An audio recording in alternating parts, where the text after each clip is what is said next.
dark brown shade of my skin.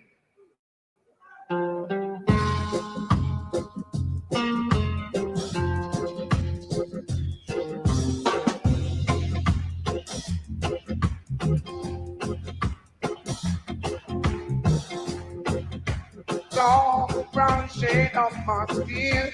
Oh. Only add color to my tears.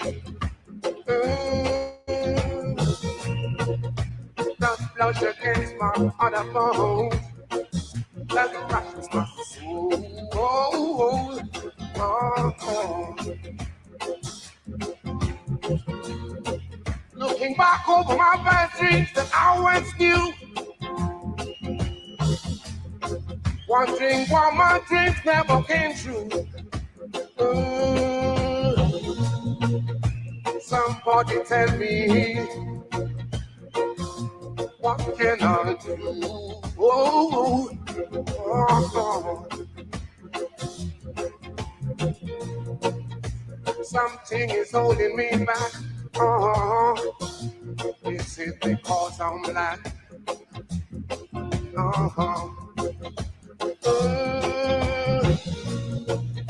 Something is holding me back. Is it because I'm black?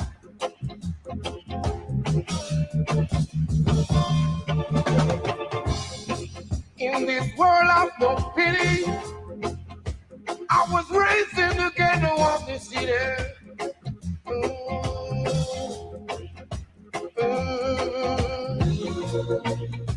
Why does she work so hard to earn every penny?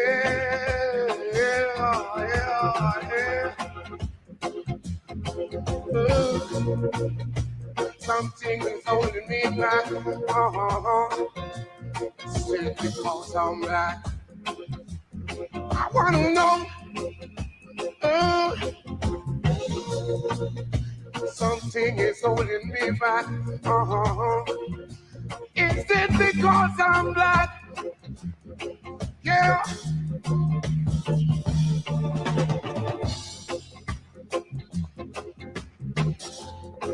Like a child stealing his first piece of candy and got caught. Wandering around life corner somewhere I got lost. Something is holding me back. Because I'm black. I wanna know. Something is holding me back. Is it because I'm black? Yeah.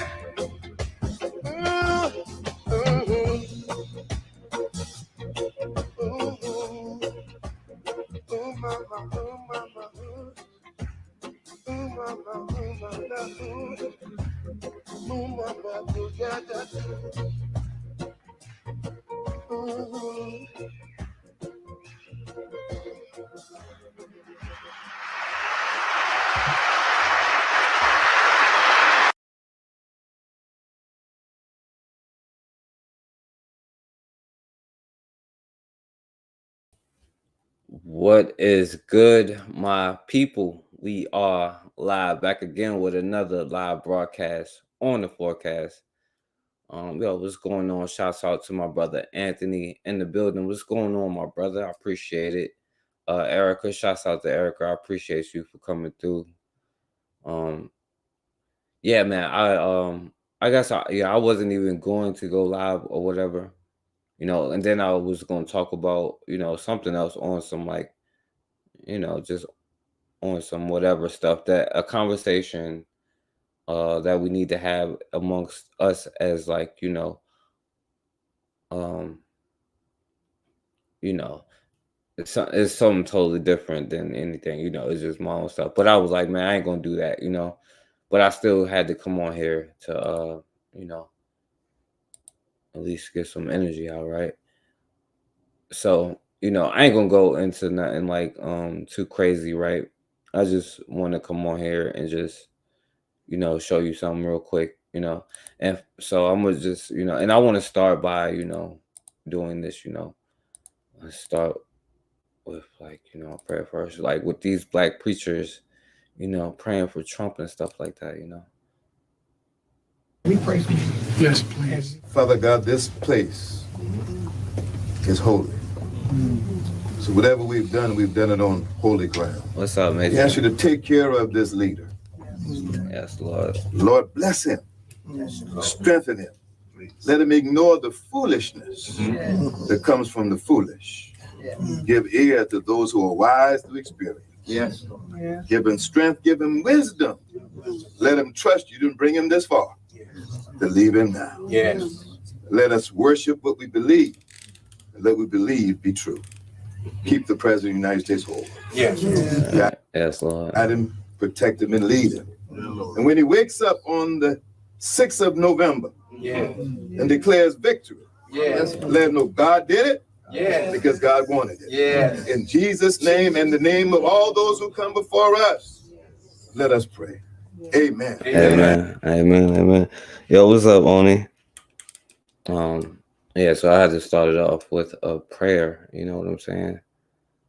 From the black preachers. And by the way, yo, I ain't gonna talk about this because I ain't see this movie or nothing.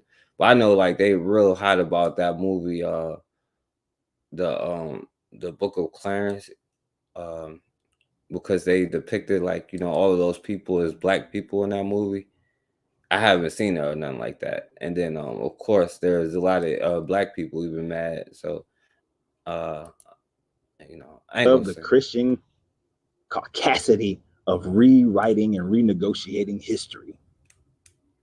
Mr. William Church says that, that movie, The Book of Clarence, is based on a racist ideology, and racism is hate and God is love. The movie is just blasphemous, prompting up a false prophet. He obviously didn't see the movie. All right, so I didn't see the movie either, so I ain't gonna talk about it.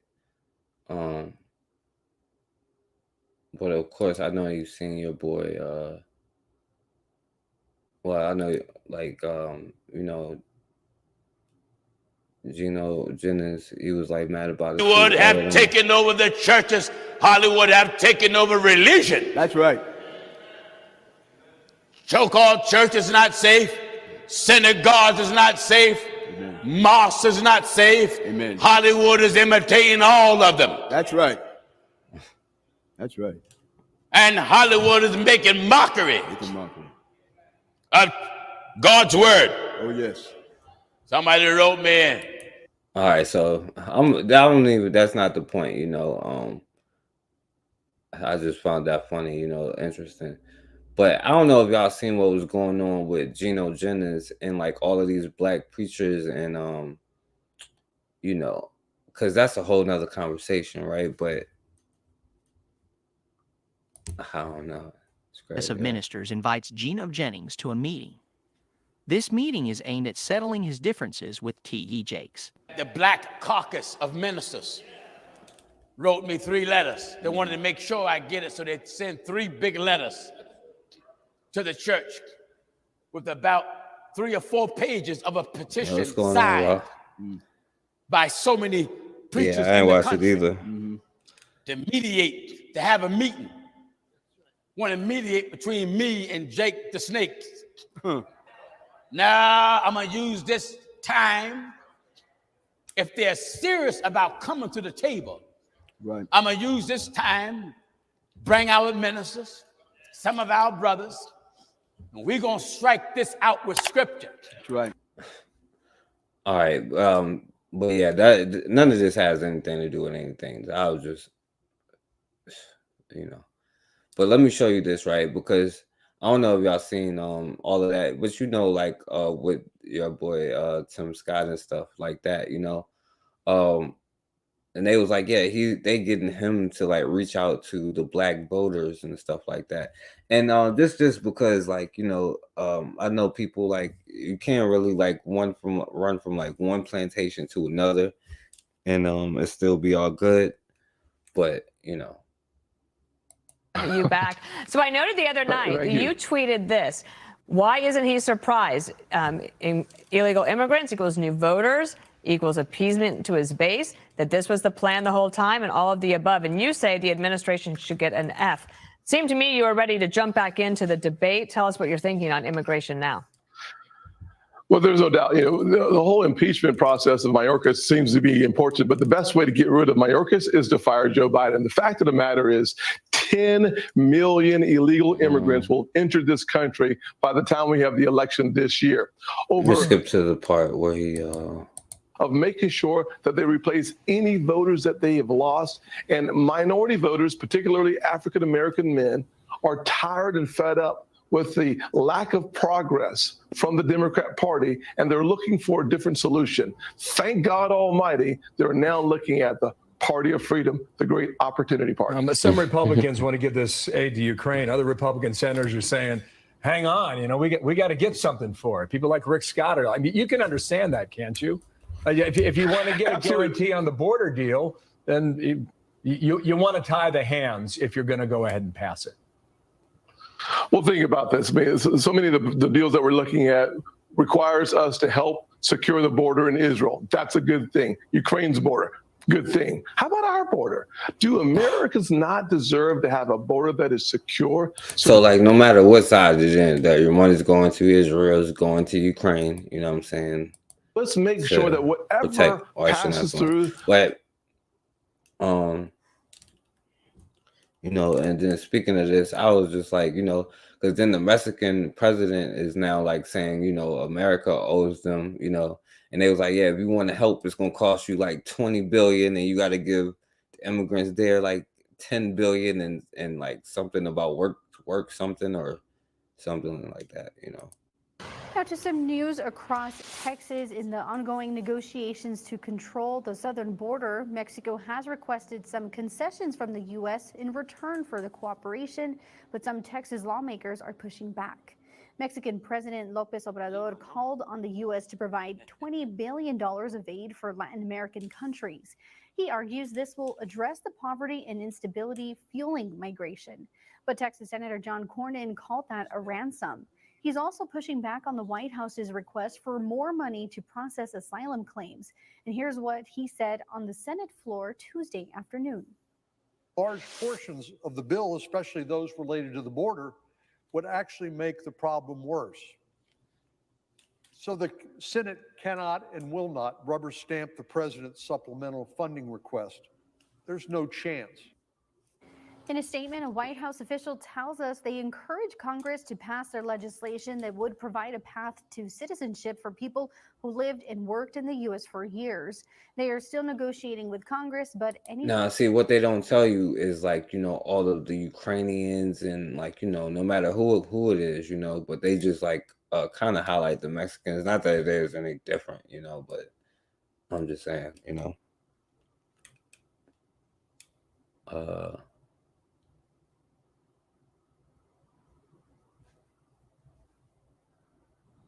What a joke. The president of Mexico made a bold demand to the United States government. Here's what it is. The United States must provide $20 billion to Mexico, issue 10 million work permits to Hispanic individuals who have been employed in the United States for a minimum of 10 years, and terminate penalties imposed on Venezuela while stopping the embargo on Cuba? Say what? And what does the United States get in return? Mexico's assistance in stopping the migrant crisis in the United States. This is no joke. Mexico needs to get a handle on their own people. There's a reason why people are Black leaving people, countries apparently. like Mexico in large numbers. It's because of corruption, cartel violence, and yes, poverty. The answer to your country's problems is simple. Fix your own system, end the cartels, empower people to find meaningful work, and maybe then people won't want to leave Mexico so badly and so consistently. I'm Armstrong Williams. Right.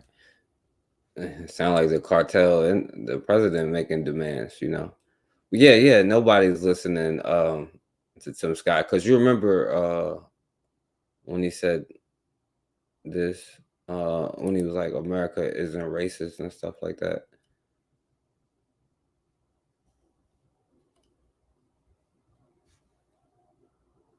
All right.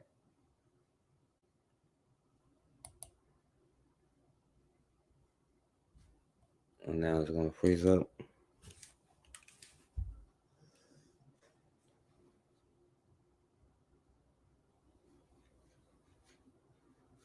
All right, give me 1 second. Yeah, what's going on, Black Magus? Yeah, and definitely a joke. Yeah, I remember when he America is not a racist country. so you remember he said that, you know. But now he's like, and this dude here, he is one of them. They're all white nationalists, you feel me? Trying to So yeah, they are, you know, no different than on the other side, you feel me? And I'm only playing this video because I ain't going on no damn Sean Hannity website. Especially he can't even if it do frees his up. own little like vitriol directed at Senator Tim Scott. Take a look. Tim Scott was behind Donald Trump the entire time, grinning like a Cheshire cat last night. What did you think about the Tim Scott? My thing is like, because that's what made tripping me out. How can that other dude sit up there and laugh when he was sitting there crying on TV, Van Jones or whatever? How are you sitting there laughing at Tim Scott when he do the same damn thing? Like, that's my thing. Moment on the stage with Trump. I mean, I've called this the great emasculation of the Republican Party. I know Tim and I are both practicing Christians, but I don't know if he could pray like that to the other side. I mean, it was humiliating to watch what Tim Scott did. More here now. All right. Well, the point there from like every clip. Well, this guy. It's That's the irrelevant. point. what he Groups in said. America, you're Now, not allowed. he thinks that he's By not one Senator of them. Tim that Scott. he's You know, not a white Senator, nationalist, but he is. Identity groups in America, you're not allowed to attack them. But there seems to be open season on one group, conservative African Americans. I'm sure you're sick and tired of it because I certainly am. Some of these comments are repulsive. Literally, not a single one of the people they showed said anything about race. Well, I mean, he's definitely Any politics. A more clear example.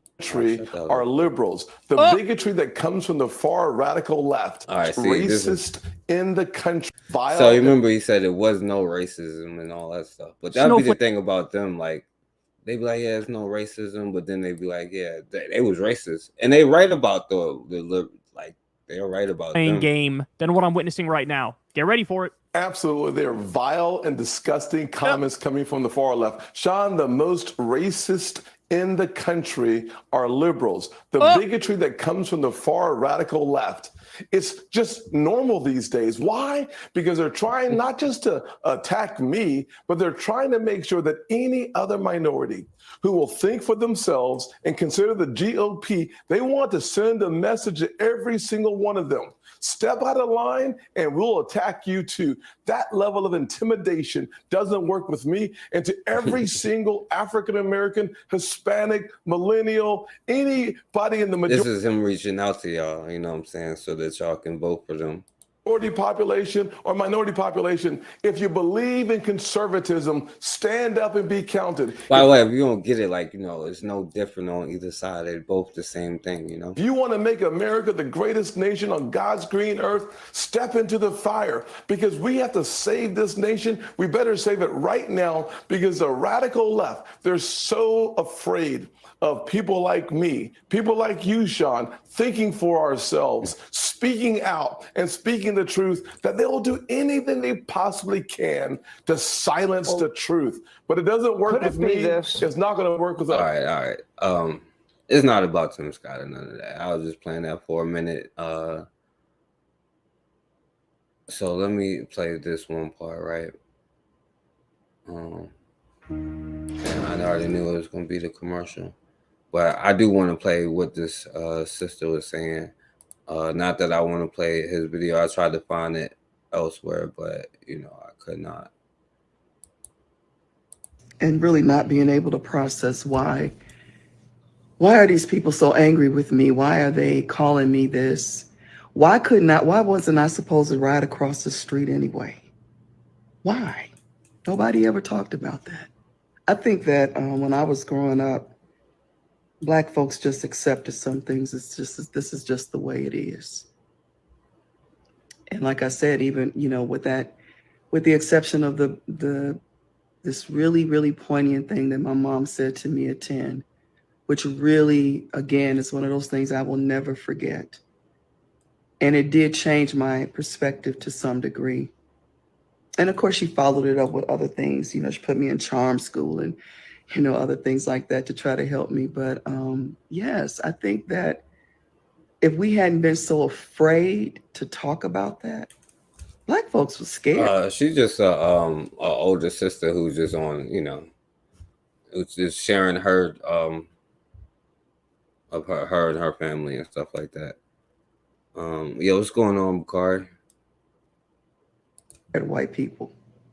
But I found mean, it relevant about that. to Black folks were scared of white people. I mean, I grew up afraid of white people. I grew up feeling intimidated by white folks. I grew up not feeling like I was as good as they were. And if you hear a tinge of anger in my voice, I'm still mad as hell about that. Because I feel like maybe my ACT scores wouldn't have been as low as they were if I had felt like I had a chance or I was as good as they were. So yes, it should have been talked about. Right. You said, what are your ways that you're teaching your children to not have the same fear? You know what I'm saying? Which I think is definitely important to do, you know. And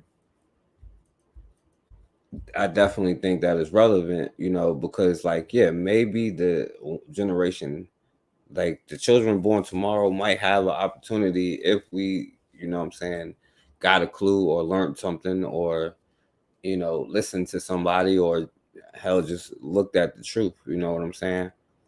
But the thing is, you know, in what ways are you teaching your children not to have the same fear that, you know, if we say, you know, that we think Black people have, you know? So I know all of these are gonna go off. Right, teach our children the truth, you know. Yeah, that's what I agree with that.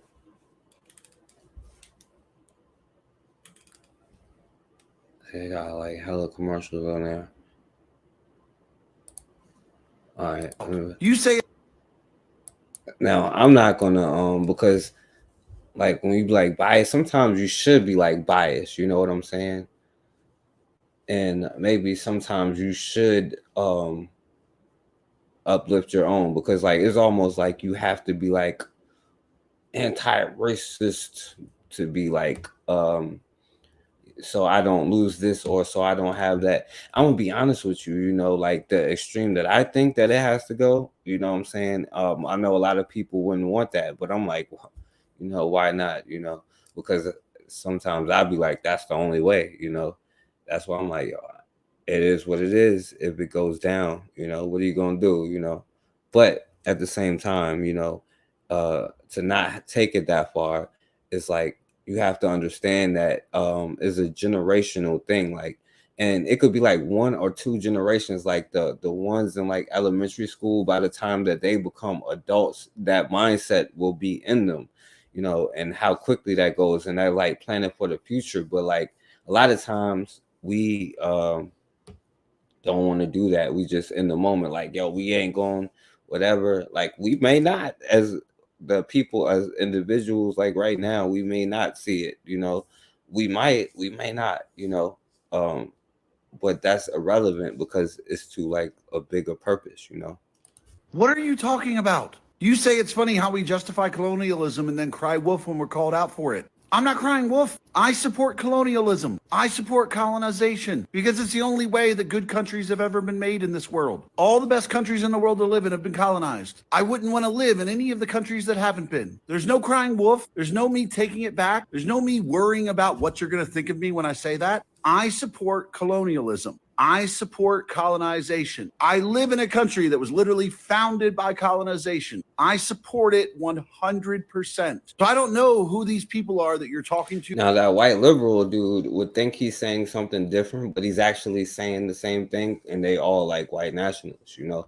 But the point is, like, instead of being mad, like, you know, that's what he's supposed to say, you know, like it's like facing reality. Do that cry wolf or take it back. That's not me. I support it. Like, is that clear enough for you? Is that showing you that I'm not taking it back? Is that showing you that I'm not crying wolf? Like, I know people love to try to hide what they think so that they can be okay on the internet. I don't care. I have my opinions, and if you don't like them, you can block me. You can skip over my video, or you can keep commenting. Was for people. All right.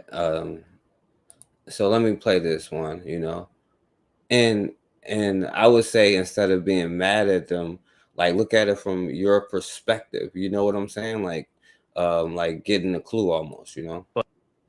But they understood that you have to take care of your own. You know, you have to be willing to kill, or at least do something physically for your own. I understand we're now in a later century, and it's maybe more of an information war, but physical presence means something quite heavily, especially in American politics.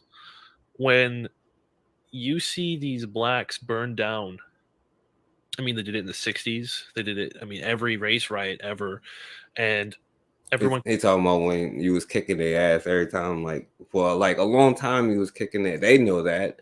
They act like they don't know that. That's why they don't want to teach you it, not because, oh, it's making them feel bad. They don't want you to know that you was whooping their ass on a constant basis. You know what I'm saying? Like, and this and what we are today is relatively new, like, compared to even the history of us being in what they call America. You know what I'm saying? Like, that all that is relatively, like, recent, like the mindset or the place that we are, because they know we was kicking their ass. It's just we don't know that. Capitulates to them. Yo, Even the up, racist people, you know, back in the day, capitulated because they were just burning, killing, looting, and raping everything. And the only way to make them stop was to give them what they wanted, right? I mean, even well, we know that rape and stuff, but yeah, he was like, yeah, that's the only way. Make them stop was to give them what they wanted. Play For this just one more time. burning, killing, looting, and raping everything. And the only way to make them stop was to give them what they wanted, right? I mean, even segregation. The way segregation ended wasn't because there was a vote on it. It was because they nationalized the guard and used at gunpoint with bayonets fixed on whites, forcibly making them desegregate. If you believe there's a passive, kind, happy way to, like, end all of this against people who fucking rape and murder kids, you think they're gonna passively give you power back? Now listen to that. Against people who actively kill and murder kids, you think they're gonna just give you the power back? Do you think that? And all of this against people who fucking rape and murder kids, you think they're gonna passively give you power back? Like, I hope they do. You know, I really hope there's a voting solution, but accelerationism has actually given us way more talking power. I know at the beginning of the Trump era, there was nobody on the alt-right anywhere, except for maybe, you know, fringe biker bars and stuff. Now at the end, towards the end of the Biden era, we're talking on Twitter in the hundreds, if not the thousands, on Spaces, on everything, right? And this isn't because Trump did it. It's not because Trump put in a law. In fact, he put in anti-Semitic laws, quite a few of them, stopping the discourse. So I'm personally on the opinion that accelerationism is the way to go. Anything that you can wake more people up violently, because the people that just sit there and drink their beer and watch their football, they're not going to wake up because a slight inconvenience. Oh no, you know, they can't go talk shit on Facebook anymore. No, like, but whenever blacks are coming to their city, Oh no, I just got pulled over and like like that. Oh no, I just got followed in the store. Just put yourself in that situation. No, like, but whenever blacks are coming to their cities and burning and raping people, like that'll wake them the fuck up very fast. And I don't know. What do you guys think? Acceleration is a way, or do you think there's a more logical way to go through this, especially Ace? Well, acceleration is the way. I mean, you made excellent points, and you said there's no way to stop the blacks when they're burning and raping and everything except to give them what they want. I'd just add the suggestion that there is a way to stop the blacks. It's called defeat them. Get them out, kick them out. Total Negro deportation. There's also that avenue. And by the way, I would go a step farther because it ain't no just deporting these fools. Ain't no just deporting them. It's not gonna work. You feel me? Look, you know, but I'm just gonna let him say it for you. I ain't gonna listen to me. Total Negro deportation. There's also that avenue. It's projection. It's projection. But they talking about when we was whipping their ass all through, like, you know, especially in the 60s. He was like, oh, they beat our ass, you know, and you know, pretty much made us do this. Now, what they don't realize is the integration was to actually destabilize us, you know, and to cause the division that we got, and there's like the dating, the general age gaps and quote unquote classism, like, because before all that was like nonsense, you know. But total Negro deportation. There's also that avenue. My point to say that was we should mimic them. Show yes. There you Yes. Now we're now we're getting somewhere. Yes. If white people behaved like niggers, I mean, they would have to give us everything we want because we're just so much more proficient in everything we do. I'm not gonna say too much, but everybody knows what I mean here. So yeah, I mean, we can defeat them by overpowering them. And if you look at it, I mean, everybody's seen the picture, like you said, of the 1960s National Guard with their bayonets pointed at white high schoolers in Alabama saying, we want white schools. Then, by the way, it was old white bitches who was not students. They was just white bitches out there spitting on little kids. You know what I'm saying? Oh yeah, Jerry Jones was out there too, but y'all still watching like the football game and stuff. Y'all got to watch the Super Bowl and stuff. National Guard said, you're not going to have white schools. Take your niggers, white children. You know, I mean, that's what it is. And Stalin actually said something that was very interesting about how violence. Shit, you should be watching it too, Oni. Yeah, I mean, yeah, that's what they do. That's what they say. But it's, you know, I mean, look, they are Neanderthal. I'm saying put yourself in, because the truth is, like, listen to what they're saying. There's only one way to stop them, and that's to defeat them. You know what I'm saying? And it's only, like, we know who does the raping and killing and all of that stuff. You know what I'm saying? Like, the white on white crime is out of control. You know what I'm saying? But that's not my problem. But I'm just saying, you know, listen to it from, like, I can't say this stuff because then I'll be like, whatever. But Stalin actually said something that was very interesting about how violence is like the universal language of the animal kingdom. There we go. He would pluck the feathers off of chickens, or in like a very tormenting way. And for some, listen to this part, right? Listen to this part. I gotta run this part again. Stalin actually said something that was very interesting about how violence is like the universal language of the animal kingdom. He would pluck the feathers off of chickens, or in like a very tormenting way. And for some stupid reason, if he threw them the grain, the chickens would always come back to him. Even, I mean, he could fucking hurt the chicken's skin. If he threw the chicken the grain, the chicken always came back to him. And he likened that study to humans. People will almost never bite the hand that feeds on principle. And that's because most people are extremely weak. The way around that is you feed yourself. You don't have a hand that feeds. Be self-sustaining. Just like Adolf said. German people, help yourselves. Just like Adolf Hitler said. Oh, but you know what Khalid Muhammad said, right? Just like Khalid Muhammad said, right? I tried to separate Hitler as a freak of nature from one of them, but And then when I think about it, it's a little bit of Hitler and a whole lot of white people, and a whole lot of Hitler and a whole lot more. You don't have a hand that feeds. Be self-sustaining. Just like Adolf said, German people, help yourselves. This is our country. We don't have to fucking listen to we don't have to listen to these other people. We don't have to put up with this other crap from these foreigners. If it's not our morality, who cares? Who cares? Why are you going to get offended on behalf of someone else? Why are you going to try to negotiate with these fucking foreigners? Who cares? They're not us. They have no say in anything we say or do or anything. They are not us. Why are you going to capitulate to them? And to the entryists, whatever it's called, entryism, why are you going to enter into a system where the whole purpose of the system is failure? It doesn't make sense. It's just, it's like, I'm going to enter into this system that is just jumping off of a cliff. It's a waterfall off of a cliff, but I'm going to get in the boat anyway, because maybe I can turn the boat around, even though we have no power within the boat or whatever. You're not going to convince the fucking captain to turn the ship around, because the whole captain's job is to drive the ship off the fucking waterfall. It's stupid. It is stupid. And quite honestly, you're just going to go down with the ship. What is the purpose? Oh, my bad. I meant to skip ahead. My bad. You can't do it. The Jew controls everything. Stupid. And it's dishonorable. And it's not Aryan.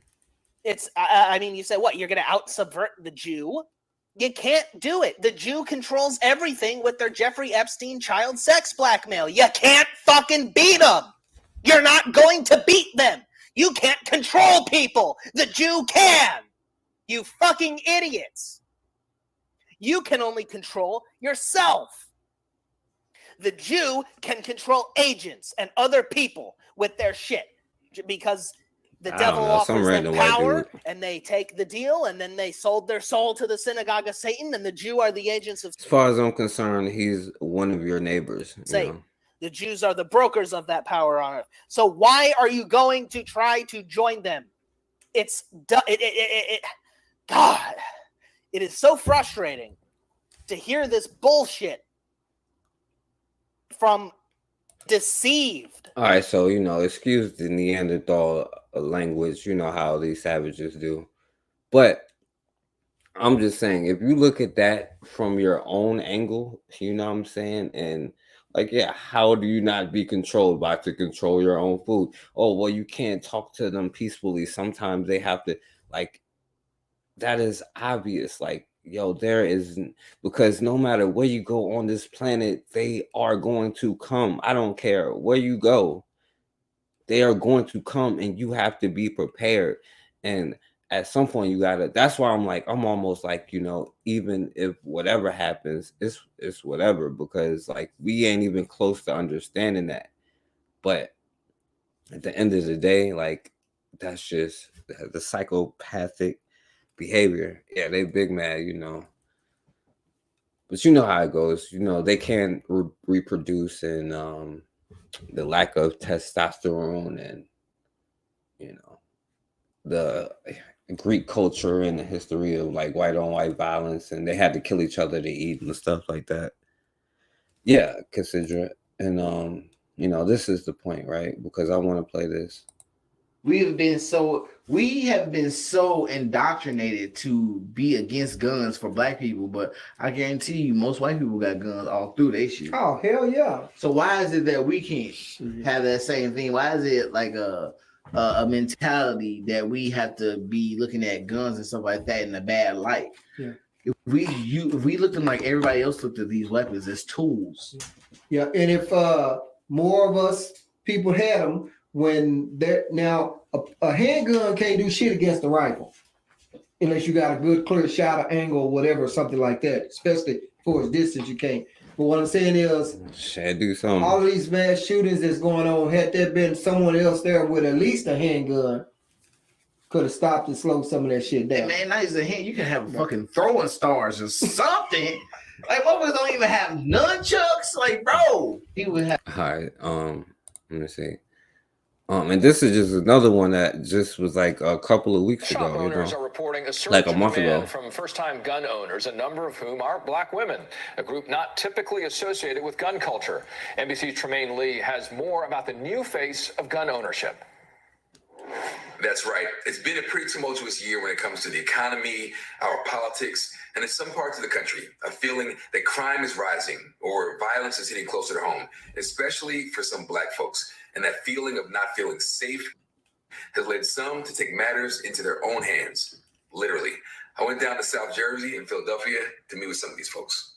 Smith & Wesson. When Francis and Jean Davis opened Anubis Arms Gun Shop and Gun Club near Camden, New Jersey, they discovered an unexpected and untapped target demographic, black women. Have you been surprised at the number of ladies who want to buy a gun? Yes, and only because it's like, Yeah, that's what's to up. me, All right, when I okay. started, I was shocked at myself. Gun sales among women generally, and black women in particular, exploded through the pandemic years. In a 2021 survey of gun retailers, 87% reported a spike in sales to black women in the first half of that year. We have any long guns? Anubis is part of a growing number of gun clubs founded by and for black women. They're sisters in arms, filling a void among gun groups that are often dominated by white men. It was initially about defense, but now I love it. It's more than just a gun club. Absolutely. Yes, so again, it's a brotherhood, it's a sisterhood, it's a fellowship. We have 120 chapters. The club is an affiliate of the National African American Gun Association, believed to be the largest advocacy organization for black gun owners in America. About half of the group's more than 45,000 members are women. The first time that I actually handled a weapon or a firearm, I actually feel very empowered. At the group's first in-person convention in Atlanta, women came from all over the country to break stigmas and buck stereotypes. We're moms, we're sisters, we're daughters. I think that's one of the misconceptions is that black people are anti-gun, but our history has shown, particularly in the South, of black people utilizing firearms. But it's history that's complicated. Laws dating as far back as the 17th century and as recent as the 1960s have largely blocked legal gun ownership for black people as white people in power try to control black resistance. Now, more black people say they are arming themselves amid a rise in hate crimes against black people and anti-black rhetoric, as well as the high-profile police killings of black men and boys, including the killing. Want to protect ourselves. All right. Francis and Jean Davis say they're filling a long-ignored niche and performing a critical service. Why is it important to see your faces here? Building a community with our gun club, it kind of defeats all the negativity attached to firearms. All right, I had a brother talking about something like about gun safety, but I don't have it. Y'all can look that up, you know.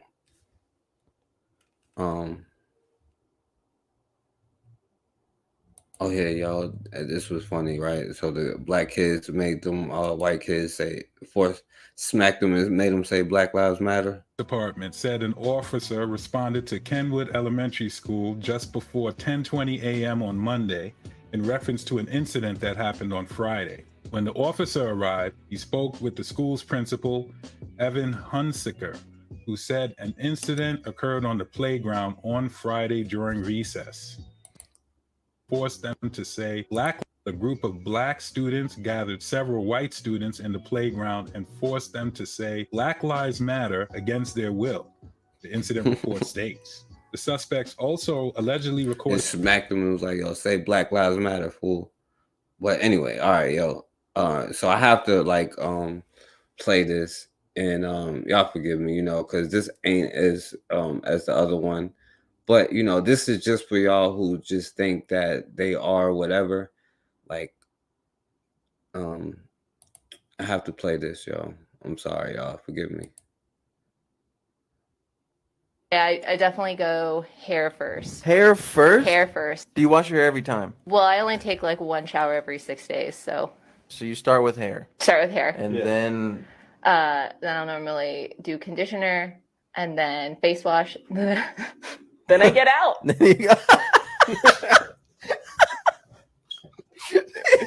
She's in there just. I How long is your 4 I minutes? have no shame. It's not my past, it's my present. And I'm not ashamed. I do not wash my body. At all.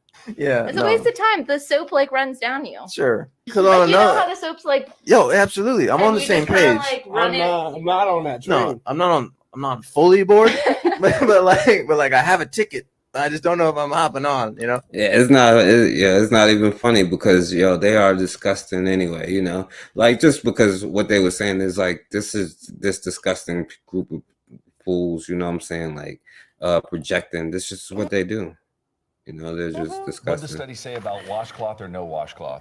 Oh, it did not mention that at all. I think that's up to you. Because that's a big debate over here. Listen. It's not. Yeah, we were washcloth or talking no about it the washcloth? other day. Washcloth. What are you No talking about? washcloth. Washcloth. Oh no, What? I think it's no. it's just different. All hands, huh? All hands on deck. Oh, I think it's just. I got things to do. Make sure those hands move to the feet. Okay. Wow. Ooh. See, it's not like the Moors have done a bad job. This is this group of people here. Like the black dude, like what you talk about? Like, yeah, what you mean is a debate. Only. You know what I'm saying? Yeah, that's what they say, bro. They say that they're humans. You know what I'm saying? Yeah. They like girls built like teenage boys, you know what I'm saying? Then they cause disruption in our atmosphere because, you know what I'm saying, we like grown women, you know what I'm saying? All right, so I guess they got mad at that one and starting to freeze up.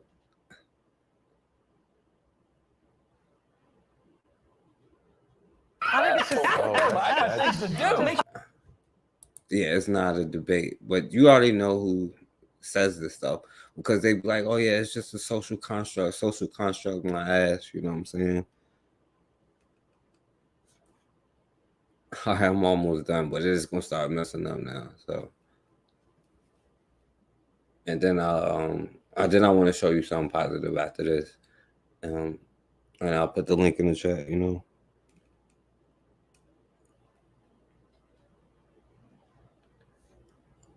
If it come on anyway.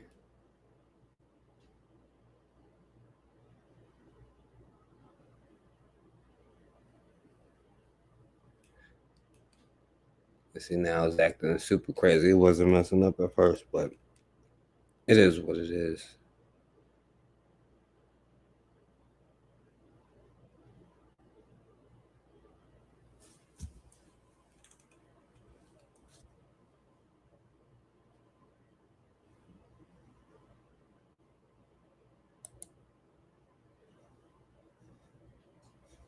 All right, there we go.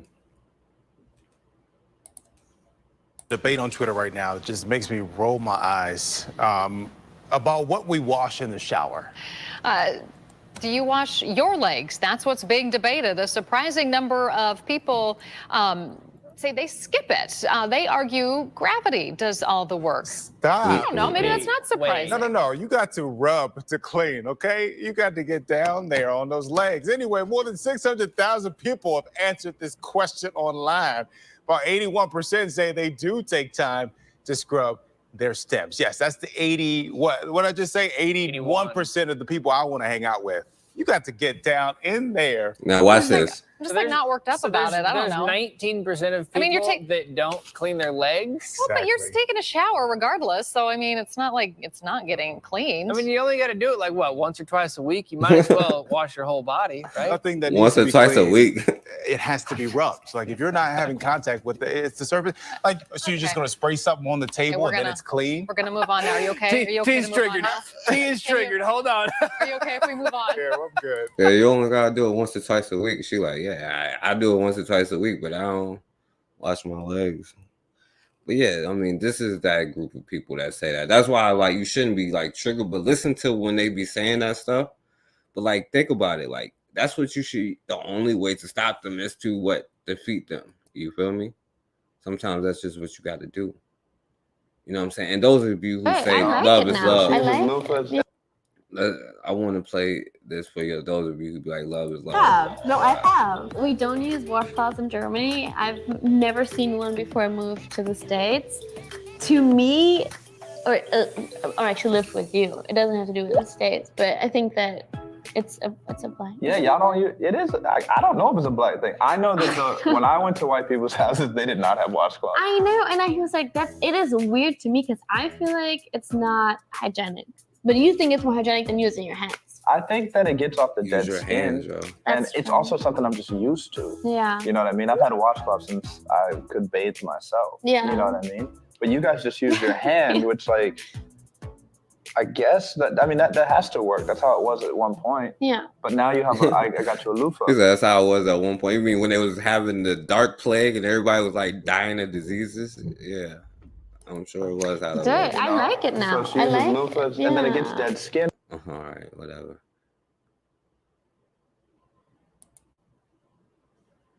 To moisturize his whole body, and when we moved in together, he was like, "Wait, you're not using coconut oil?" I was like, "No." On crack, we moisturize. Yeah. And that's why, some older German women. Weird. Body, like, you don't all. Well, when I shave, I wash my legs. You wash your legs? Mm. You wash your legs? Well, when I shave them, yes. What do you mean? Mm-mm. Now he does this, you know what I'm saying?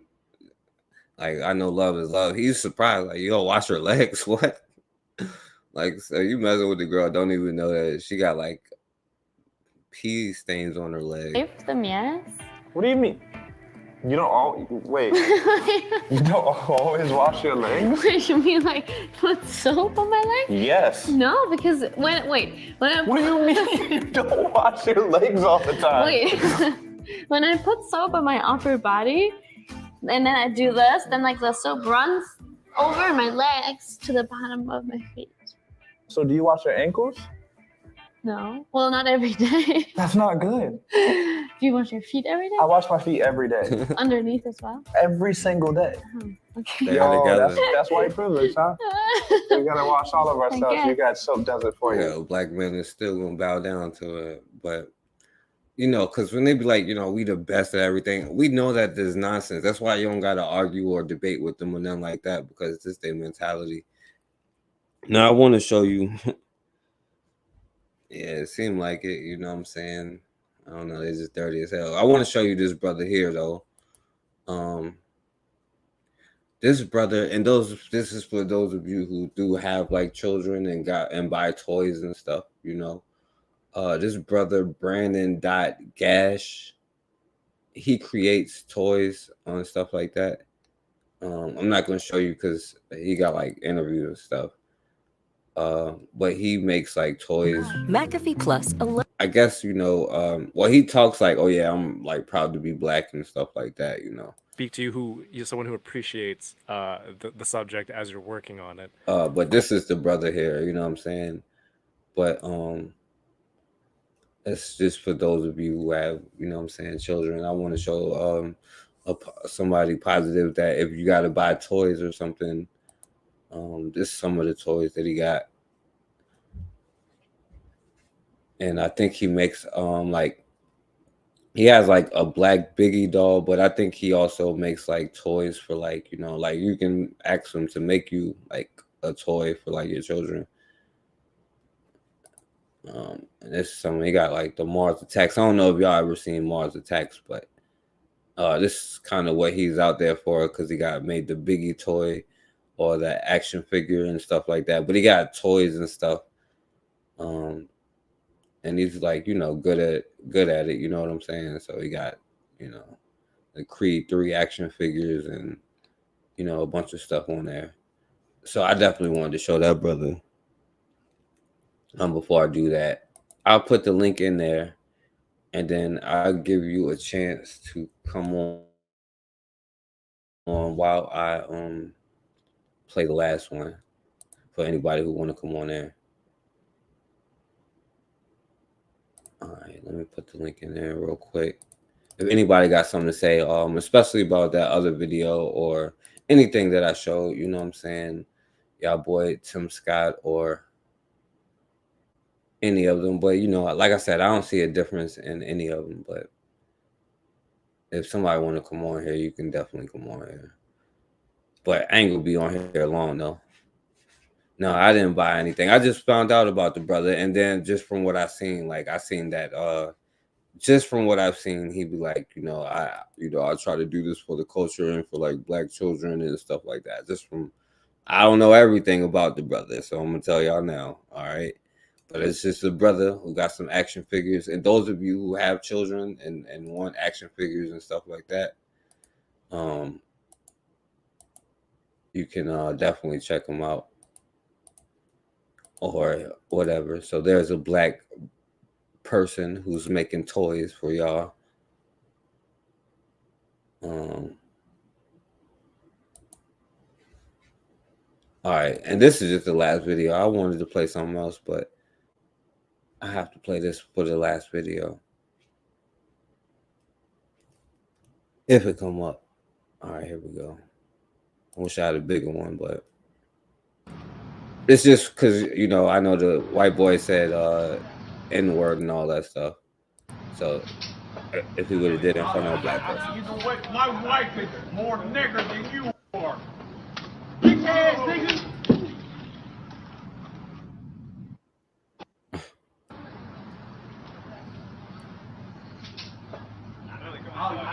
You know what? My wife is more nigger than you are.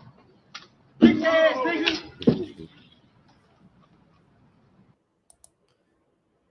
Yeah, you said make the He-Man character black. Yeah, I agree. I agree with that. That's funny. And yeah, they'll definitely be hot about that, you know what I'm saying? But yeah, I say do it just for the fun, just because it's funny.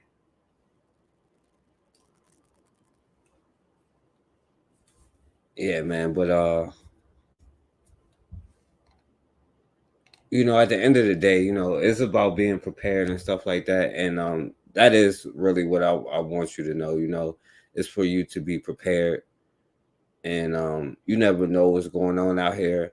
To arm yourself, get in shape, do all the things that you need to do. Of course, we talk about it all the time, but like they was asking the sister, how are you going to teach your children to be better than your generation was, because at the end of the day, it is true. We can't complain about our children and stuff like that if we aren't doing something to help them or put them in a better position or anything like that. So, it is what it is. What are we going to do to, what I'm saying? Whatever. But all right, then, shouts out to Erica in the building. Shouts out to Black Megas. Shouts out to Raw. Shouts out to Bakari. Shouts out Cassandra Rum in the Bush. Shouts out to Matron in the building. Y'all subscribe to Matron. She was on live earlier. All right. Yo, what's going on, bro? What's going on, man? Nothing much. I'm gonna tell you this, right? And I understand, propaganda that y'all trying to push against the good white folk. But if you think about it, man, we really don't be taking on. We really don't be taking no baths every day, man. And I don't know who you cool with, Bakari, that ain't taking baths every day, bro. I was trying to I can't even get that shit out without I can't get that out without. Man, how the hell you talking about the soap just gonna roll down your leg? That's just absolutely nasty. It was the old white woman. She was like, what did she say? Black people think white people don't take no bath because they can smell us. She was just she was like, it's our hair. We have to wash our hair every day. It stinks. I said, it stinks. It really, really stinks if we don't. We have to wash it every day. Nah, y'all ain't even washing your body. You ain't washing. You ain't washing no. That's y'all body smelling like that. Yeah, I mean, and the dude was like with the white girl, like, you know what I'm saying? Like, oh, he's surprised she don't wash her damn legs. But Was that his girlfriend? yeah, And you mean to tell me he been with this woman and kissing on her ear and all that, and he gonna tell me he ain't never smelled that woman? he didn't care. She got I white think that skin. don't even sound right though. Does it? How long y'all been together? We've been together long enough not for me to smell her. Yeah, I don't know what's going on with dude. Like, but yeah, I mean, that's just you know, white culture and stuff like that. You know what I'm saying? Like the last time they was in the dark ages, the last time, you know what I'm saying, the Moors failed at the job they was doing, but nobody else tried to do it, you know what I'm saying? Try to help them. So Then he had the nerve to say, see, you know, that's white privilege. right. It ain't no damn white privilege because you with somebody that won't. Hey, but I want y'all to remember those are the supreme people. They are the white supremacists. See, you ain't even, you can just be nasty and still be supreme. They the supreme people. Yeah, I mean, that's part of their savage nature though, that kind of made them like they kill their own, you know, they throw the baby out with the bathwater. It was like a real thing. They was like everybody take a bath like once a year or something, and then the baby from the oldest to the youngest, like the old dude and to the baby at the end, and then you know and then the tub be like dark, and then they throw the baby out with the bathwater. It was like a saying from that, you know. They didn't know that baby was in there. That water was so damn nasty. They didn't know that baby was in there. Yeah. But you know, it's like projection. Like I know you heard what the other dude was saying, right? Oh, what he was saying, because I got your thing late. No, I'm talking about the white boy who was saying we need to like kill them and all that stuff. We need to defeat the black people and stuff like that. You didn't hear that? No, but I know that's how they feel, man. You know, I be watching I like to watch some of their movies like that. You ever heard of this movie Bushwick? Nah. Shit, find Bushwick and watch Bushwick. That's what the whole movie is about. Not just killing black folks though. It's about this white militia that want to take over the country. Look and see how the first place they go. The first place they go is New York City, killing, because they ain't got no guns up there. So many people was watching it and talking about it, they took it off Netflix within a month. Damn, yeah, I ain't heard about it. I don't need to look it up. Or send me in the text because I'm gonna forget. Yeah, it's called Bushwick. Erica watched it. I told her about it. Like, if you get a chance, just watch that movie. That's really what that movie is about. Yeah. Them shooting and taking over. And you know, my boy Oni is in you know, Oni and Koku and Guy and all them, you know, they up in New York. They ain't got no guns. I'm just letting you know where they going first on their movies. They coming to New York first on their movies. Right. Yeah, yo, I'm not gonna play it because it's like long, but I'm gonna just play like a second or a minute of it. You know what I'm saying? Because I won't. Because You know, you have to be willing to kill, or at least do something physically for your own. I understand we're now in a later century, and it's maybe more of an information war, but physical presence means something quite heavily, especially in American politics. When you see these blacks burned down, I mean, they did it in the 60s. They did it, I mean, every race riot ever, and everyone capitulates to them. Even the racist people, you know, back in the day, capitulated because they were just burning, killing, looting, and raping everything. And the only way to make them stop was to give them what they wanted. And that's on Bukhari. Now, if you listen to what he said when they was, we know they would be the raping and killing this, the raping and stuff. But when black people was kicking their ass, you know what I'm saying, they had to bow down, even the racist ones. You know what I'm saying? Not that they all aren't racist, but you just had to give them what. Now I know what you mean. You just had to give them what they wanted. Yeah.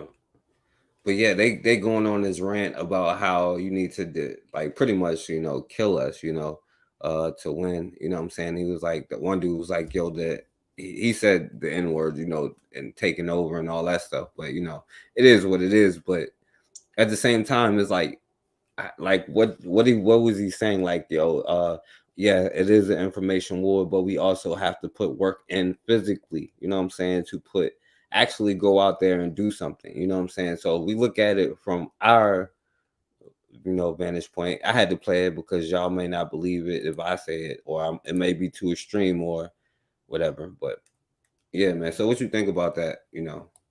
Well, you know, I'm gonna be honest. I think that's what's gonna come. In my honest opinion, with this next presidential election, I really think it's gonna come, and we have been the soft targets. And I always tell people we need to be ready. And you know, if you stay ready, you ain't got to get ready. At least that's the words on the streets that I got from some old folks. If you stay ready, you ain't got to get ready. So, and whoever ain't ready, we need to be preparing to get ready for whatever. Because I think a lot of crazy stuff, my opinion, I think a lot of crazy stuff is about to happen. You know, not saying other stuff wasn't crazy, but I think we're gonna, and I'm gonna say this again. I know we hear people saying we gonna leave. I plan to leave this country in a few years, right? People, we gonna leave. We gonna go to Africa. We gonna go to South America. We gonna go to the island. But the one thing I think Black people need to understand, Black men, you need to understand. Don't care where we go. It's a time right now where we're gonna have to plant our flag, and just be prepared to fight. And I'm gonna tell you, it's okay to be a little scared, long as you admit you're a little scared. And and you got to tell us what talents and skills that you have. But we gonna have to be ready to bow down and fight, and it's just that simple. And I wish my boy Shaka was here because I'm going to talk about it. And we don't just need 50 people with no damn machetes either, because that ain't a fair fight. 50 of us got machetes and what they have. What I'm saying is we need to be absolutely ready. Ready for it. It's an economic war. But to say spiritual, I understand that a little more now. But the spirit manifests to the physical. It's economic. It's going to be a food war. Because you know one thing about the United States Army, this military that they had, this man's military. One of the reasons they were able to defeat, I'll say, remember they were going over there in Afghanistan and all that. All right, when they had food. The United States had people were surrendering to the United States because they were hungry and they came and surrendered to the United States. They could eat 3 times a day. Man, I got a homeboy say he saw them so hungry. They gave him the MIE, man. They just popped open everything and just stuff. They even ate. They were so hungry and had eaten, so they just popped open the instant coffee and ate that too. So if you ain't able to feed yourself, they can starve you out. There's a whole lot of things that we need to be doing. There's a whole lot of solutions that we need to be working toward. There's a lot of solutions and a lot of things and a lot of organizing and strategizing that we need to be doing to make sure we're okay. Yeah, definitely. And let me see. So yeah, Bakari, because you was talking about that, of course we always talking about like I would say like when you go to the store, like get like extra thing of water or extra or 2 or 3 things of canned goods, you know what I'm saying? Something that you can keep like every time you go to the grocery store. You don't got to do it all at once, and I know the prices is like ridiculous at the same time, but also, this was just because I know we talked about this before, but this was also from like last month and like the end of December. They were talking about Black gun ownership, especially among Black women, Bakari. But then also this brother here, the brother who make Black toys and stuff, you know what I'm saying? He was like, yeah, they're not dolls, but this brother, he's famous for this Biggie doll, but from what I've seen from, he said he wanted to do something for Black children and, for the culture I ain't gonna say that he is all the way where, like, you know, like we talk about it, like, but I would say that, you know. But do you got anything to say about either one of those? What's the dude name with the toy? So I can look it up. I will get some of those action adventures. They ain't got to be. It's one thing I've learned. They ain't got to be. Even when you find people who follow, what's his name, Steve Coakley, about the Illuminati and the Boule. You know me, I really don't get caught up in that, but I just deal with people, right? But even with him, if you truly follow him, and I even played the video, he said if the brother, if he just 60% brother, if he just 60% brother, use him for that 60%. So we don't have to make them be just like us. What we have to be able to do is get what we can from them. Get what we can from them and use it for your benefit. If that makes sense. Because none of these grocery stores we go to, ain't none of those people just like us. You know, right. Right. Ain't none of them just like us. Yeah, this is his thing right here, Brandon.Gash. And I guess that's his Instagram and stuff like that. He got a website? What's his name? He on Instagram? Yeah, Brandon Gash on Instagram. I'm on my phone. I'm gonna see if I can find him right quick. Yeah, he got you know, a bunch of toys and stuff like that. You know, especially if you got like young children. You say Brandon.Gash? I can't see because I'm on my phone. I ain't on my computer. Yeah, Brandon.Gash, yeah. But yeah, I just wanted to shout out to that brother who was doing it. Now Bakari, yeah, my brother, like, and then even when it comes to like what they were saying, right? So what the dude was talking about coming at people, you know. And one thing, my brother, all I'm saying to you, my brother, is they not gonna stop and be like separate us amongst each other. You know what I'm saying? All of us are a target because you know what? We are one big N-word, you know. Just like to me, like they are the same, you know what I'm saying? Like they all white nationalists, you know, but they don't separate us from each other, you know what I'm saying? That's why we like, and then our biases, it's okay to have biases for ourselves, you know, like black people love to be like, oh, fair is fair, right is right, you know what I'm saying? Well, maybe the right thing to do would be for you to like dominate and own your own stuff, you know what I'm saying? But anyway, yeah, you should want to dominate and control your own stuff. That's where your power is. Your power is in your power is in your community, in your neighborhood, in your economics. If you want some power in this country, we got to at least willing to be able to fight economically, put your money in your pocket and keep it there, drive past these people. But the first thing we're gonna have to start looking at ourselves as great. We can't always look to search for the problem. Well, let's see if we're doing this wrong. Let's see if we're doing that wrong. But we don't hold no other people to that standard because ain't nobody going to say, let me look and see what Walmart doing wrong. They're going to just go to Walmart. Let me look and see what Kroger doing wrong. They just going to go to Kroger. But we hold us to a different standard, and ain't nobody going to talk about the service at the Olive Garden. They just going to say, ooh, I like Italian food. Ain't nobody gonna talk about the Enrique's. They just gonna say, ooh, I like Mexican food. But I mentioned a soul food spot. The first thing come out their mouth is what we do wrong. We have to start seeing ourselves in a different light. We have to start seeing ourselves as great people. We have to stop seeing ourselves less than everybody else. We have to start seeing ourselves as being the best. Yeah, but Bakari, this is what I want to say to you, my brother, because although I think that there are far too many of us who are like lost in the sauce, and not that we are, it's just that we have been like so. That's what happens when you let other people like educate and indoctrinate your children. They indoctrinate their own, like, and us is even worse because we ain't even designed to be in that kind of situation. You know what I'm saying? And so like there are a lot of people out there that like, because every time I go to like it's a burger spot that's like, it's kind of in the hood, you know what I'm saying, but it's black owned, you know what I'm saying? Now I will say I don't go as much because like it's expensive, and you know, like I would go if I had the money all the time because it's good as hell, you know what I'm saying? But every time I go in there, it's like crowded. You know, I go to the Jamaican spot, it's crowded. I go to like the soul food place that's owned by black people, and they turn into like a club on like Friday, Saturday nights. It's like crowded, you know.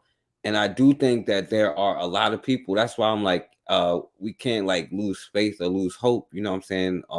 I understand fatigue and all of that stuff, but like there is no such thing as losing faith and hope, because at that moment, that's when we lose. You know what I'm saying? No, I absolutely agree. That's why I talked about, and yes, you're gonna find some of them that's absolutely packed, and that's great. I'd be glad to see them packed.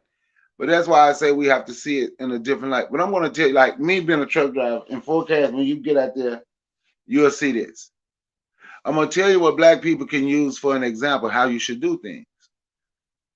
If you ever get on that road, look and see how black truckers work together. You get out there on that road, you're gonna see truckers with their red, black, and green. You're gonna see them with their Hebrew Israelite stuff all on their truck. You're gonna see more, you're gonna see all of that. But you know what they forget about when they out there on that road? They forget about all their differences, because they know if they don't work together, they might not make it. Now, when they come back home, Hebrew gonna go be with the Hebrews, Moles with the Moles, and whoever the hell else gonna be with, that's what they gonna do. But when it comes to working together on that road, if we could see how black truckers work together, it would really, really, really, it would inspire black people to like, damn, if they can do this on the road, why can't we do it on the corner? Why we got to keep fighting on the corner? If you see it, I'm telling, that's how they make it. That's literally how the ones with the rigs, that's how they make it. They work together, regardless of all the differences. Well, yeah, you know, like even when I was like, you know, training to do it, you know, like at the place I'm at now, you know, like I met another brother. He is a Hebrew Israelite in like real life. You know what I'm saying? Like, he believed all that because we talked about it. You know, I ain't argue with him about it because I don't like to argue with people about their religious beliefs. You know what I'm saying? Because I got my own beliefs. You know, but one thing that we both understood was like, you know what I'm saying, I wouldn't put it this way because I wouldn't deify him, but in the words that they would put it, the white man is the devil. You know what I'm saying? Now I wouldn't say nothing like that. I'd be like, you know, they're just a Neanderthal human that has like too many deformities that they can't even go in the sun. You know what I'm saying? But that brother, he like, we could like work together. We're cool, and I don't believe what he believes in per se, you know what I'm saying? But like, and that's in like real life, and even like this, I don't see a lot of young black people out there I see like a lot of the people that be like the kind of the old drunks still at the grocery store, but like I would say back in the day you would see brothers standing outside like hustling and stuff like that, but you don't even really see that like that no more, you know. And I do think the younger generation has like they may not be at the point where they like, you know what I'm saying, black only, like, you know what I'm saying, it is what it is, we gotta, but they are at the point where they like, yo, I am black and I understand anti-blackness.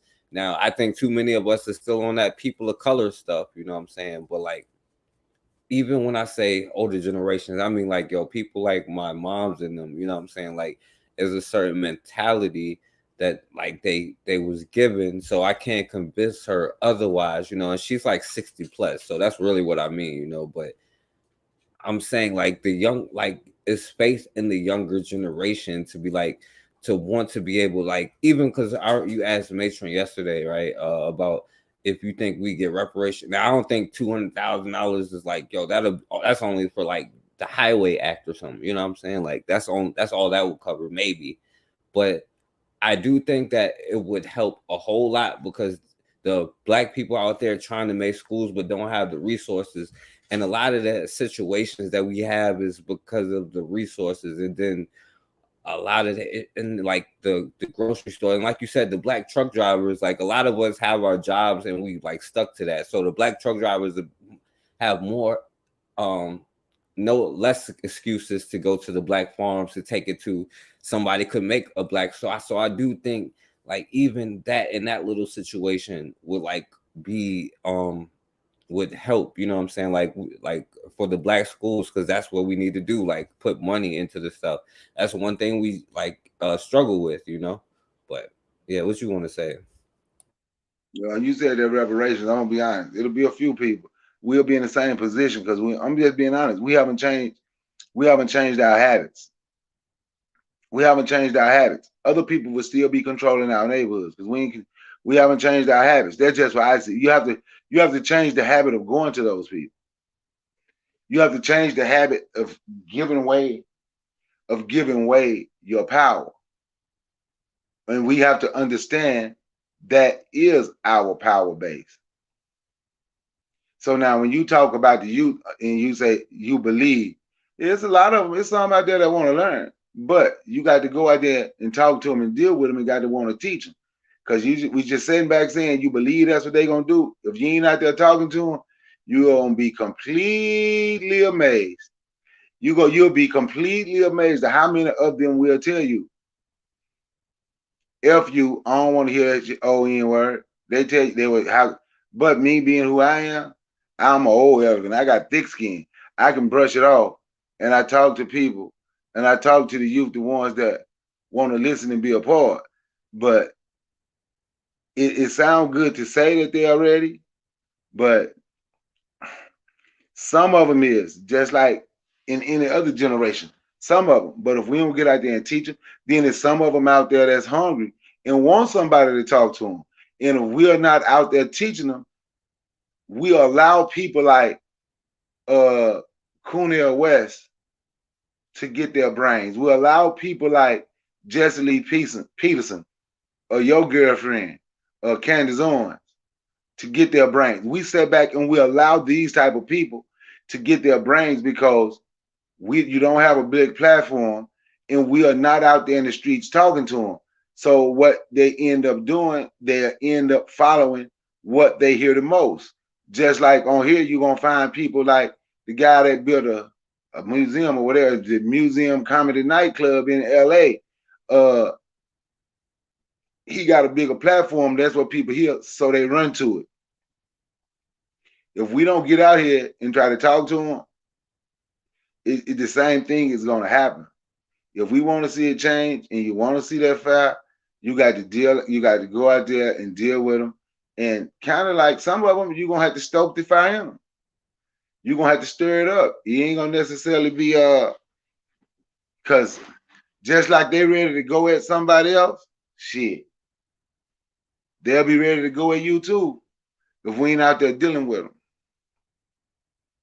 Yeah, but you know, that's the thing though, Bakari, because like, and that's what I'm saying, Bakari, like the generation right now, you know what I'm saying? Like the young people, 16, 17, like, and I don't even count them because I've been telling you, you know what I'm saying? I think the children who was born today is probably going to be late, and the children born tomorrow got a chance if we start right now, you know what I'm saying? But like, this ain't like how we was, and like they are way different, you know what I'm saying? Like they now, I will say they are more on their phones and stuff. Will you meet people that is like wow and stuff like that? Yeah, but for the most part, like even because I live around a bunch of young people, you know what I'm saying? And you just go outside and you could just talk to them, like when I'm like walking my dog. But that's my thing, like I have a cousin, you know what I'm saying? Like the cousin I was telling you in Alabama, you know. Now he doing it through his church, like or do his own thing, you know, and that's what I was saying. Like, he is into the church now, and he's doing it through. But he goes and he talks to, you know, what I'm saying, young brothers, you know, what I'm saying about. I can't talk to him about that because I haven't been to jail and stuff like that. But about living that life and like, you know, what I'm saying, doing the right thing. And then I got another cousin who just, you know, got out of jail a couple years ago. but like he is trying to get into something like that. So like, you know, talking to them, I'm like, you know, because you remember it was only me, you, and Consider on that. But like Consider really reached out to the schools to be like, yo, black men, can we come talk? And like, yeah, they give you hassle and all of that stuff. Now I'll admit, you know what I'm saying, like I probably look like one of them, and I'm like look young myself, and like they may not, and then they may not take me as serious or whatever, but I could still go out there and have a conversation with them and all of that stuff. And you know what I'm saying, for the most part, people don't be like wilding or tripping like that, you know what I'm saying? But even with like with my cousin, like now, like what happened with the school thing, and here with it was a school shooting with Huguenot High School, dude, shout out to graduation, and like parents out there, everybody out there, like we could go to the school and he could like help me. See, he has something like where he could tell them stories, and like his name is known on the streets because what he was doing back in the day, you know what I'm saying? Like, I ain't gonna lie, I was never in that life, but you know what I'm saying? Like, they out there really doing that and talking to like the young people, you know what I'm saying? Like, and I'm telling you, it's not like we was even in the 90s. It was crazy outside, you know what I'm saying? It was like Richmond was like a top 5 murder capital type city. It was like it just felt cold outside, you know what I'm saying? But it's not the same anymore, you know what I'm saying? Are there a few hard-headed people? Sure, there'll always be that. But like, yeah, like I don't think that, I think that we are lost, but like, you know, I think that there's more hope, and I just think that you have like some kind of fatigue wrapped up into it. You know what I'm saying? They are way more diverse driven. That's true. That's true. And I'm telling you this, I have teenagers. See, and I'm gonna tell you some of the things that we spread when I say certain things that shouldn't be said. Some stuff you have to keep to yourself. Find somebody with teenage or college age students and ask them why the black kids, why they don't want to go to a HBCU. Oh, black people need diversity. Now, I'm not blaming them because they get it from somewhere, but it ain't like you're gonna meet some of them you're gonna have to talk to, and I'm gonna tell you now, it's gonna be way more, if you really get out of it, it's gonna be way more young black women, just like when they was talking about most of the guns being bought was by black women. Over 50% of the new black gun owners were black women. When you get out there in the streets, it's gonna be way more black. It's gonna be more young black girls, young black ladies than young black men. And they're being taught, I ain't gonna blame them, taught at home. I ain't gonna even just blame TV, because I don't blame everything on TV and other folks, because you do have parents. I don't just blame school, because you do have parents. I can't put everything we do wrong on somebody else. Sometimes we got to look in the mirror, and I'm just being honest. But they are, the young black men they are the ones who's asking. They want way more. You're gonna find them being way more want more diversity. Probably because a lot of them young black men got non-black girlfriends. So you're right. They are way different than my generation, way different than your generation, but they are way different in a whole bunch of ways. And if we don't get out there and talk to them, you ain't gonna be able to last on them and bring them back. They're gonna get 25, and you're gonna have 25 million. You're gonna have 20 million. Cornel West, Jesse Lee Peterson, Jason Whitlock, and Candace Owens. That's the way it's going down. Yeah, I don't disagree with what you were saying right there about, especially, yeah, it is a bunch of like young black. I was gonna play a young sister, but I couldn't find a good one to play because it was as long. But she goes to HBCU, I forget which one, but she is talking about creating like things for black artists, to where she could give like grants. And when she say art, she was like, anything that you create is art, to help give scholarships, I think, to like, it was scholarships or some kind of grant or something for black students and stuff like that, you know what I'm saying? So yeah, I do think that it is a lot of But that's the thing, my brother. Like, and I do blame them, like, for hell, even the way that the dating scene is. It's not by accident. How people is not like having families or having the same type of families that it used to be. And the whole diversity thing was actually, that's why I'm saying, like, it was a move by them.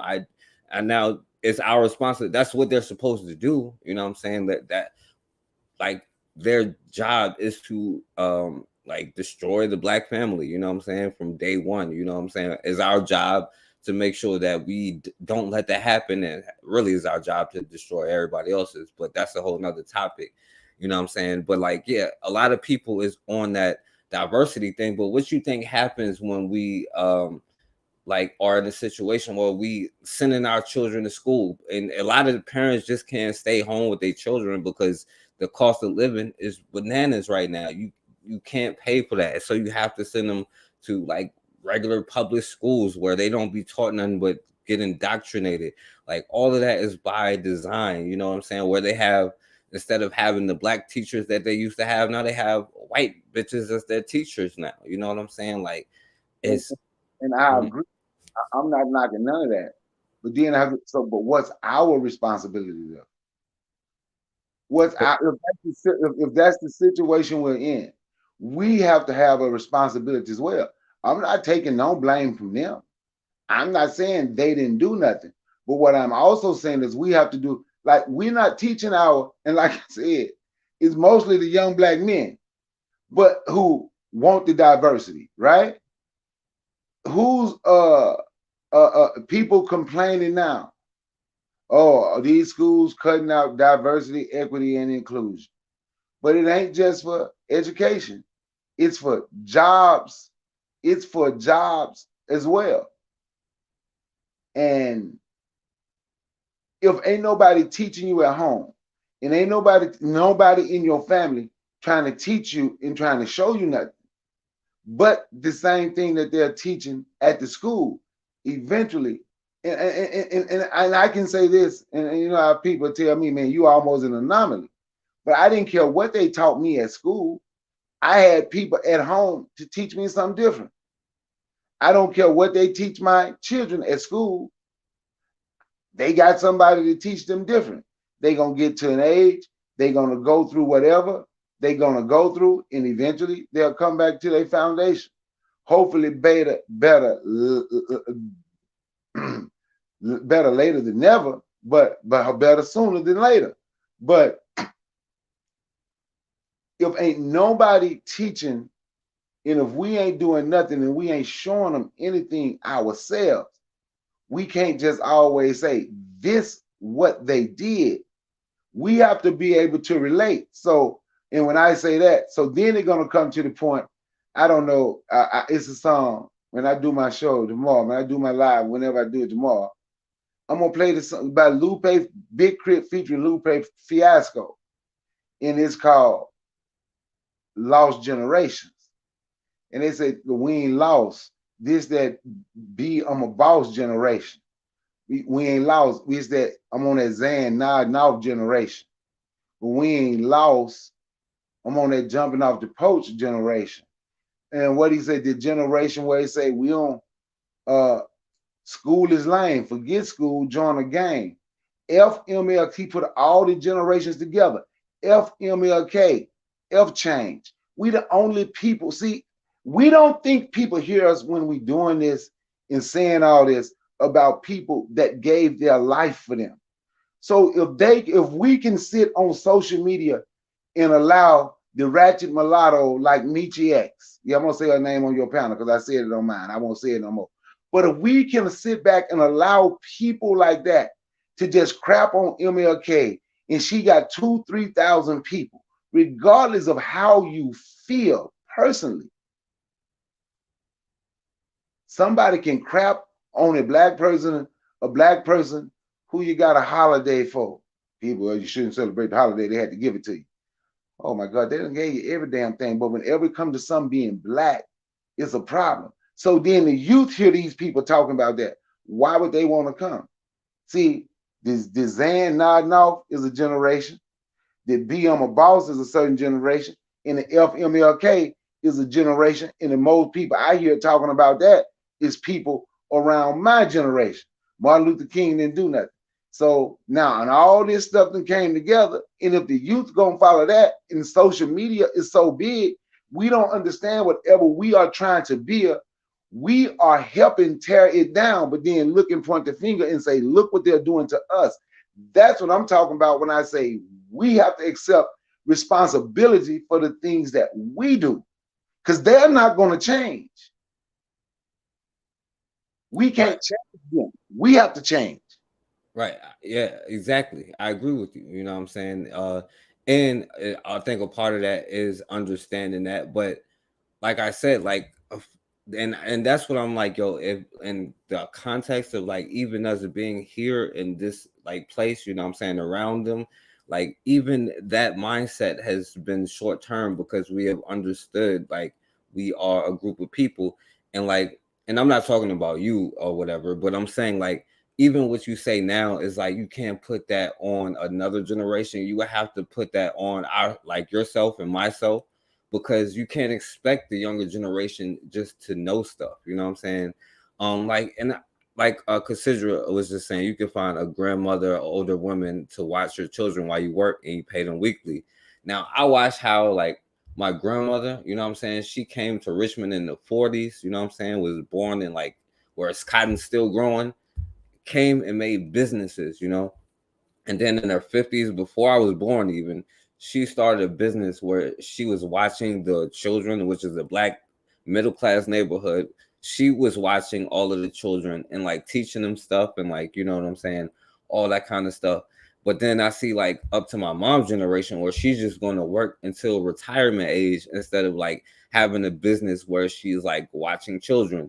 Like some of them, I get some of it because they like, oh, my grandma was used to even like, you know, like had her business doing like the maid thing until she can get her own business. But my mom's came up like, I'm never going to be no maid kind of stuff. And so like every generation kind of sees that and we like, yo, we're never going to do that. And like, that's why I think like they don't like we, especially when it comes to integration and diversity. That's why I'm like, yo, they literally like put that into, and then they put you into their schools to take you away from Black teachers, Black men, and then of course, like, you know what I'm saying, no Black men in the house and all of that stuff.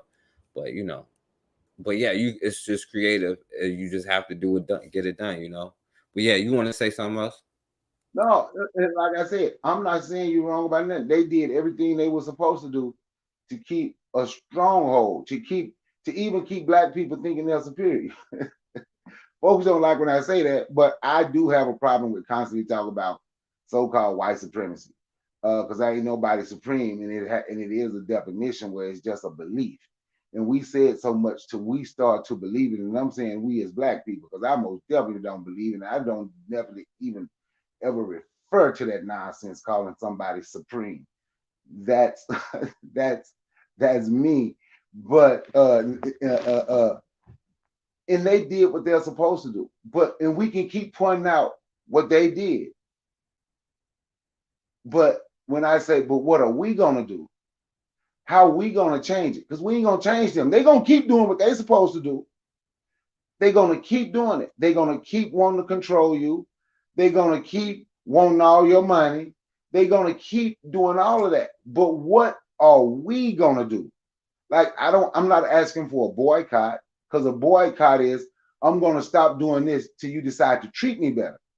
Like they did in Memphis with the garbage truck when Dr. King was living. They called a boycott so Black people could get the right pay, more jobs and right pay. I understand that. But when it comes to these businesses, I ain't calling a boycott. I'm asking for a change. Support Black business. Support Black business. Black Business Challenge. That's why I go every day. And I ain't find one today. Might not find one, but every day, I'm searching for me a Black business that I can. Well, I did find one today, and I just got to put it on my channel. I found people that do massages, whatever they call. I keep forgetting what they call because they don't like to be called masseuse. But I did find one today. I just got to put it up. But those are the things that's not the whole solution. That's part of the solution. Taking back your community where you have control. I don't care what white folks did. I don't care how many foreigners they told go in the black community and open your business. I don't care. We ain't got to go there just because they did that. We don't have to spend money with them just because they did that. We have to start looking at, you know what, we can think too. So what for white people did? Okay, that's what they did. This is what we're going to do. This is what the Chinese did, the Arabs. Hey, Bakari, hey, talk for 1 minute. I got to step away for 1 second, yo. I got you. So this is what we're going to do. But as long as we hold on, and I ain't telling nobody, and I know I don't bother some folks about, but I'm just saying, I ain't telling nobody, oh, y'all have to think just like me. I'm just asking you to look at something a little different. Look at what we're going to do. We know what they have done. We know what they continue to do. And they going to continue to do it, and talking bad about them ain't changed. So I'm looking for a different route. I'm looking for a different route. If we want power, our power is in our community. Our power, our community is our stronghold and our economic base. And once we get community-owned businesses, or we support the black businesses that are there, we have to let the business know you have a responsibility to the community, just like the community have a responsibility to you. We gonna have to change us. We ain't gonna change them. We are not gonna change them. Yeah, I feel you, my brother. I feel you. So yo, let me do this, my brother. Watch this. You know, this is gonna be the last words. I don't know what you think about this, but my brother, let me know what you think.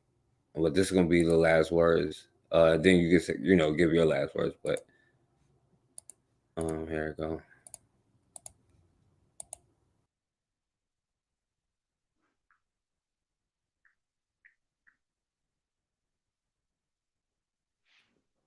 My bad. I knocked myself off.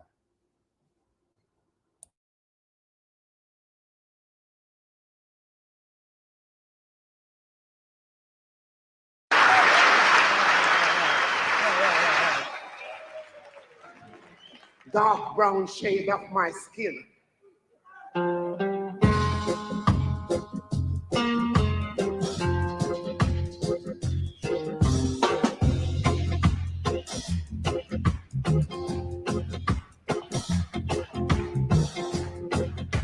Dark brown shade of my skin. Oh. Only add color to my tears. Just flush against my other phone. Like a rush to my soul. Oh, oh, oh.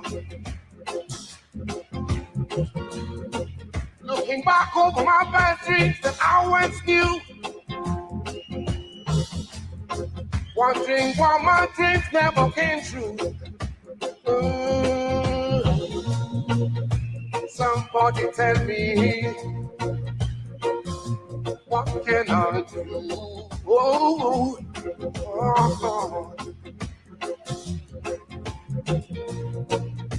Something is holding me back. Oh, is it because I'm black?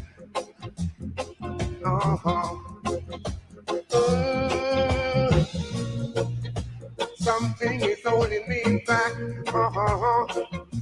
Is it because I'm black?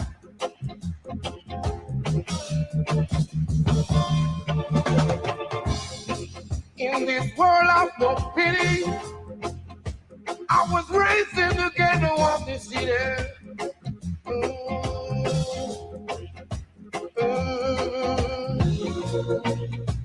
Mother, she worked so hard to earn every penny.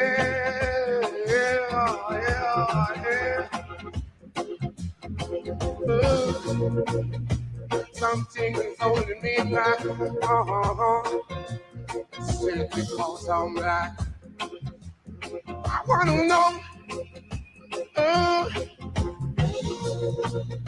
Something is holding me back. Is it because I'm black? Yeah.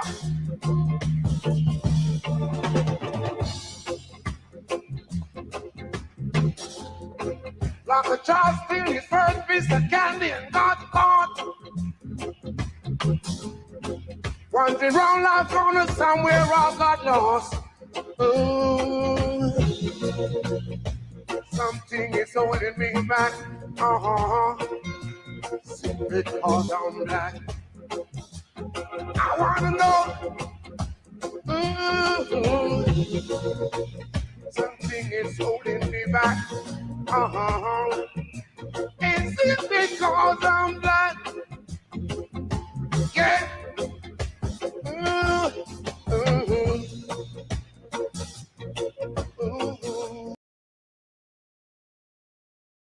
Yeah, so Bakari, he wants to know, and I do too. Is it because he's black, my brother? It's because he black.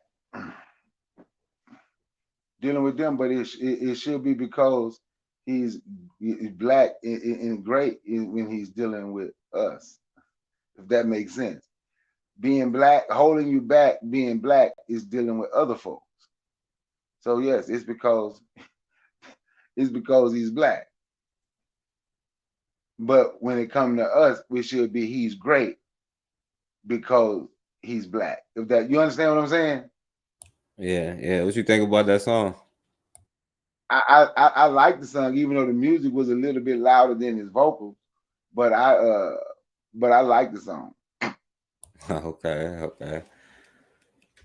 His name is Nicky Thomas. He got a bunch of music like that. So, you know. Line, don't you? Say what? Hold on. What you say? Line, man. I'm like, man, you got a lion or a leopard or something in that room. That's a dog. You got a wolf. Nah, yeah. Hold on, my dog over here wilding out. Hold on 1 second. Go ahead and give your last words though. Oh, all right, yeah. Thank you. Hey man, appreciate you letting me speak on your panel. I just say support black business, promote black business, and peace and one love. Oh yeah, and it was something you got ripped off, put in the chat. Before I go, let me see, you put the best place to meet our people is at the mall. You're exactly right. That's why I go a lot. Green Brown Mall. I go to the Black Mall, Green Brown Mall. Around Foot Locker, yep. The food court, yep. He damn sure ain't lying. That's why I go a lot. That's exactly where I go a lot. Unfortunately, Green Brown Mall is not real big. It's not a real big mall. So the food court and Foot Locker is really only like a few stores up from the bookstore. So I bring some, man, come check this book out. Come check this book out. Like I said, man, it's going to be another month. I got a young lady, 18 years old. I'm going to be interviewing. I think she's 18 or 19. I'm going to be interviewing on my channel. She's going to be discussing books that she's read. She's read Nigga Is God by the NOI. I don't know who wrote it. I'm saying by the NOI. That's why a couple people say they didn't like it. It was NOI propaganda. But she going to discuss Nigga to God, and she going to be discussing Message to the People by Marcus Garvey, a book in which I gave her. But I think she said it's gonna be about another month. She want to finish both books, take her notes and everything that she want to talk about before she come on and discuss discuss the books and what they mean to her. Yeah, definitely. That's what's up, my brother. And I appreciate you coming through. So shouts out my brother Bakari. Shouts out to Cassandra. Y'all support Realm in the Bush and everything she doing. You know, she definitely trying to make moves with Realm in the Bush. So y'all support that. My brother Black Megas, you could put your thing in there. Hopefully everything good. Support. Shouts out to Erica. Shouts out to Matron in the building. Y'all subscribe to Matron. That was a great live earlier, great reading. Definitely tune in tomorrow. Shouts out to Oni. Appreciate you coming through, my brother Anthony. Shouts out to Ross. Shouts out to everybody who came through. And as always, man, we have got to start standing for something, or we're gonna keep falling for anything.